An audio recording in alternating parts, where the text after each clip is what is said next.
आपण बघत आहात AKP न्यूज मराठी. आपला आवाज आपली ताकद. सबस्क्राइब करा, शेअर करा, लाईक करा.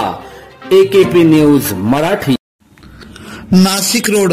हेल्मेट घातलेले 4 दरोडेखोर एसी दुरुस्तीच्या बहाण्याने गुरुवार 31 जुलै रोजी सकाळी जेल रोडच्या एका बंगल्यात घुसले.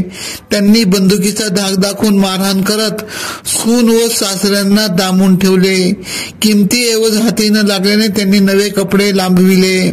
भारत भूषण सोसायटीतील प्लॉट क्रमांक 64 येथे रामदास गोविंद पगारे यांचा शांती बंगला आहे. त्यांची 2 मुले, एक सून व पत्नी कामानिमित्त बाहेर गेल्याने घरात ते व सून नीलम दोघेच होते. एसी दुरुस्तीच्या बहाण्याने सकाळी 9:15च्या सुमारास हेल्मेट, हातमोजे, रेनकोट व मफलर सारखे मास्क घातलेले दोघे जण घरात घुसले. त्यानंतर आणखी दोघे जण आले. त्यांनी चाकूचा धाक दाखवून सोने, मौल्यवान वस्तू व रोकड मागितली.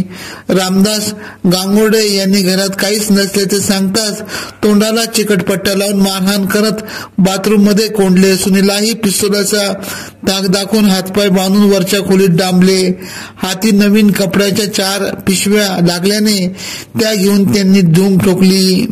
ही माहिती मिळताच नाशिक रोड पोलीस ठाण्याचे वरिष्ठ पोलीस निरीक्षक जितेंद्र सपकाळे गुन्हेशोध पथकासह घटनास्थळी दाखल झाले.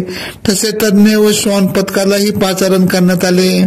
पगारे यांच्या फिर्यादीवरून 4 अज्ञाताविरुद्ध जबरी चोरीचा गुन्हा दाखल करण्यात आला आहे. बंगल्याच्या गेटवर एक हेल्मेट मिळून आले असून संशयिताच्या शोधार्थ 3 पथके रवाना करण्यात आल्याची माहिती जितेंद्र सपकाळे यांनी दिली.